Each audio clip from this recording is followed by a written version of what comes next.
नमस्कार, मैं लता सिंह, डीएलएड की प्रवक्ता, Tecnia institute of teacher education की तरफ से आपका हार्दिक अभिनंदन करती हूँ। मेरा आज का विषय है हिंदी साहित्य के विभिन्न कालों का नामकरण। कालों के प्रथम नामकरण का श्रेय श्री जॉर्ज गियर्सन को जाता है। इसके बाद मिश्र बंधुओं, रामचंद्र शुक्ल, हजारी प्रसाद द्विवेदी और अन्य इतिहासकारों ने कालों का नामकरण किया। अतः विभिन्न कालों के नामकरण पर विचार करने की आवश्यकता है। चलिए सबसे पहले हम विचार करते हैं आदिकाल पर। आदिकाल 10वीं शताब्दी से 14वीं शताब्दी के कालखंड को कहते हैं। जैसा कि आदिकाल के नाम से जाना जाता है, विभिन्न विद्वानों ने इसका नामकरण इस प्रकार किया है। जॉर्ज गियर्सन ने इसे चारण काल कहा है, मिश्र बंधुओं ने प्रारंभिक काल कहा है, रामचंद्र शुक्ल ने वीरगाथा काल कहा है, राहुल साकृत्यायन ने सिद्ध सामंत काल कहा है, महावीर प्रसाद द्विवेदी ने इसे विजयव्यापन काल कहा है, विश्वनाथ प्रसाद मिश्र ने वीर काल कहा है, हजारी प्रसाद द्विवेदी ने इसे आदिकाल कहा है। रामकुमार वर्मा इसे संधिकाल एवं चारण काल कहते हैं।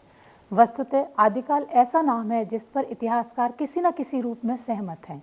हिंदी साहित्य को सभी प्रमुख प्रवृत्तियों के अधीन बीज की खोज जिस काल में की जा सकती है, उसी के आधार पर आदिकाल सर्वाधिक उपयुक्त और व्यापक नाम माना जाता है।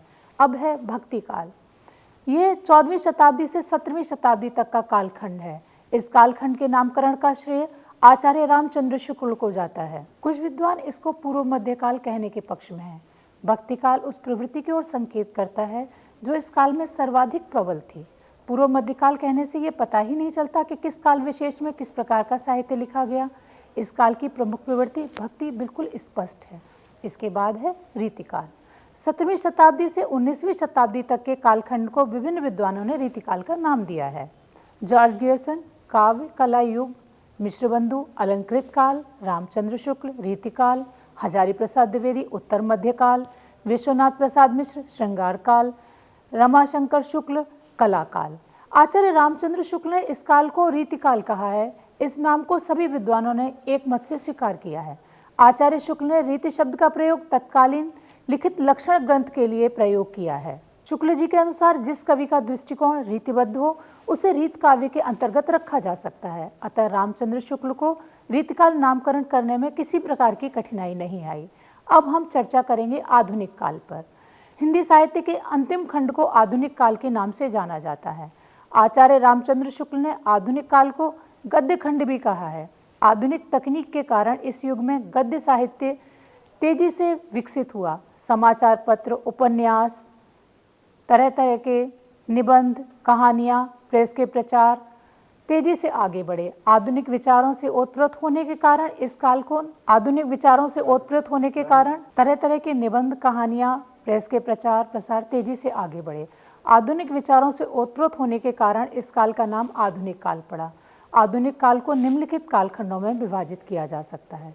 पुनर्जागरण काल अथवा भारतेंदु काल 1857 से 1900 तक, जागरण सुधार काल या द्विवेदी युग 1900 से 1918 तक, छायावाद या स्वच्छंदतावाद 1918 से 1938 ईस्वी तक। अब है छायावादोत्तर काल। छायावादोत्तर काल दो भागों में विभाजित हुआ। प्रगति प्रयोग काल जो 1938 से 1950 ईस्वी तक है और दूसरा है नवलेखन काल जो 1950 से अब तक है। तो अब हम चर्चा करते हैं पुनर्जागरण काल अथवा भारतेंदु काल पे, जो 1857 से 1900 के काल को पुनर्जागरण काल या भारतेंदु काल के नाम से जाना जाता है। दोनों ही नाम हिंदी साहित्य के इतिहास में प्रयुक्त होते हैं। इस कालखंड में भारतेंदु पूरी साहित्य पर छाए रहे, इसीलिए इस काल का नाम भारतेंदु काल उपयुक्त है। उन्होंने हिंदी गद्य को भाषा और विधा की एक नई दिशा प्रदान की। अब है जागरण सुधार काल तथा द्विवेदी युग। 1900 से 1918 ईस्वी के काल को हिंदी साहित्य में जागरण सुधार काल अथवा द्विवेदी युग, 1900 से 1918 ईस्वी के काल को हिंदी साहित्य में जागरण सुधार काल या द्विवेदी काल के नाम से जाना जाता है। हिंदी कविता को राष्ट्रीयता, प्रगति और स्वच्छंदता को जोड़ने का प्रमुख कार्य इस काल में हुआ। इस युग का नामकरण महावीर प्रसाद द्विवेदी के नाम पर किया गया।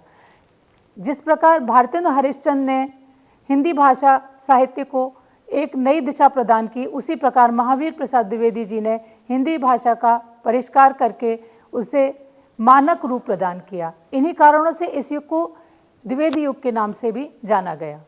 19वीं शताब्दी के उत्तरार्ध में समाज और संस्कृति के पुनरुत्थान की जो प्रक्रिया आरंभ हुई, उसे इस काल के बाल गंगाधर तिलक, गोपाल कृष्ण गोखले, लाला लाजपत राय आदि नेताओं ने आगे बढ़ाया और अपनी परंपरा और संस्कृति का गौरव प्रदान करने की चेष्टा की दृष्टि से इस काल को जागरण सुधार काल भी कहा।